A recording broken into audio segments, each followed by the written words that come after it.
And we need to lightly divide this up into 1-inch squares. The pencils that you're going to want to use, you've got a 6B and just a regular number 2 pencil.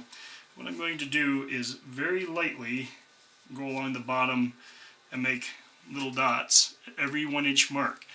Now, for the sake of the illustration, mine will probably be darker than yours, but what you'll want to do is to draw your lines, your grid, very, very lightly. So remember that, everything's going to be very light. But I'm going to do it a little darker so you can see what's going on. Go along the bottom, every inch. Go across the top, and at every inch make a dot. Right on the edge of the paper.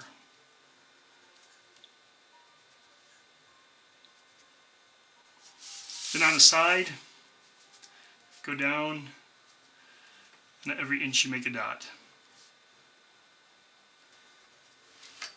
And on the other side.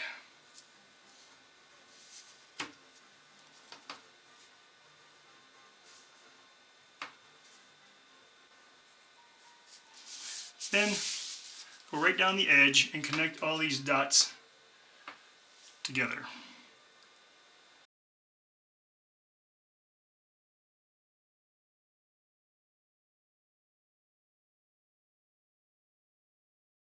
So your grid should look something like this. Now again, yours should be very light. You shouldn't be able to see the grid lines too far away. So if you're standing back about 5 feet, you should have a hard time seeing them. But keep them very light.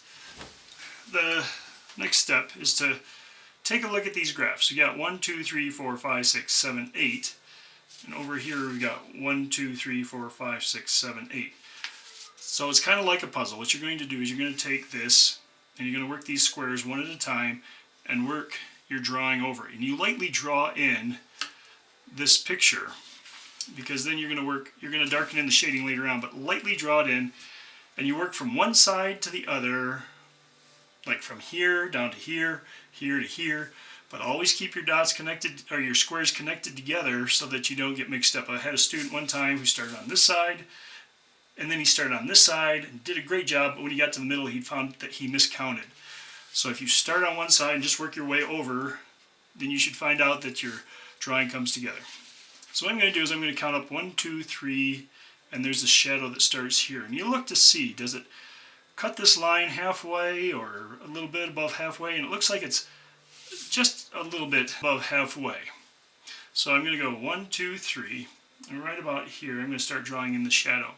And it kind of comes over to here. And it's almost halfway, so it's going to be to here, and you're just going to kind of come lightly here. Then the shadow goes back to here, which is probably about a third of the way, so it's going to be right here. And this wheel comes across this line about halfway, and so let's see, if that is a curve, it's going to kind of come like this. And then it goes into this dark area, which kind of comes up to here about halfway. So this wheel's coming up like this, and then it's got this part of the fender that comes up over the top. And looks like a little bit of a silver part on the fender there, which kind of comes up to here. There's a little bit of a bump that comes down. And what I'm doing is I'm outlining the shading. I'm not worrying about getting any of the shades in right now. I'm just kind of getting them outlined. And I'm just going to work through square by square. That looks like it's almost halfway, but not quite. So it's going to be right about in here. So the front of the car.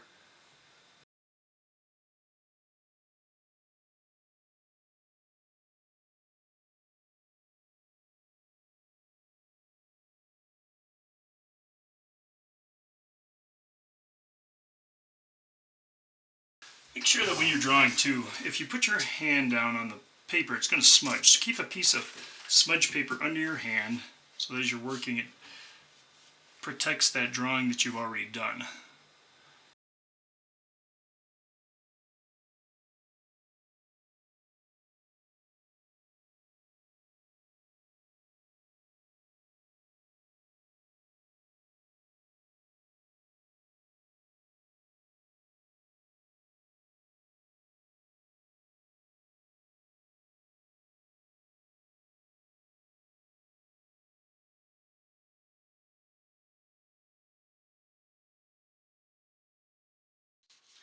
I want to show you some things about shading. First of all, if you shade with the side of your pencil like this, lying down, you're going to end up getting a blotchy, rough type of shading. It's going to be grainy. So what I want you to do is pick your pencil up and use more of the point, like this. This gives you much more of an even shading and a nice gray. Another thing, a lot of times when people shade, they try to shade too quickly and they kind of get lines between their shading. What's nice is to get a lot of lines in there so it's nice and even. Keep it close together. So it's more like this.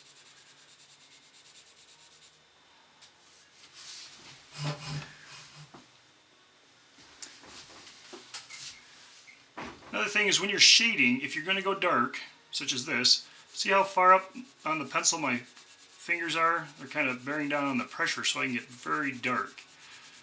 And I can go like this, and I can even go other directions too to get it really dark. Keep your pencil point sharp. This is starting to get dull. Now if I want to go lightly, I'll move my fingers back to here and let the weight of the pencil carry it. So it goes like this, and I can go very light.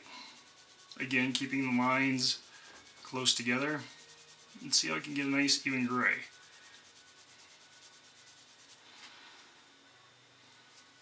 Then, let me see, there's a 10, and that would be about a 7, and so you can see that you're getting different shades of gray, 1 being white, 10 being black, and some different things going on there. Do you remember these little charts that you made? 1 through 10, 10 being black, 1 being white, so that you can kind of gauge where the darks and lights are. For instance, if I hold this down here and I look in this area right here, I'm seeing that this area is very dark. This is probably a 10. Let's see, the shading here might be, oh, it's about a 7 or a 6 in here, and up in here there's a 1. So what you're going to do is you're going to use these to try to get these areas dark. In here, this area right here looks pretty dark, so I'd say it's about a 10. As I look down into here, the shadow, looks like it's about a 6. So I'm starting to see that there's different things going on. Up in here, it looks like it's about a 1. So we're going to start shading this car in. Let's start with this back wheel here, in the back of the car. So this looks like about a 10, so let's take that fairly dark.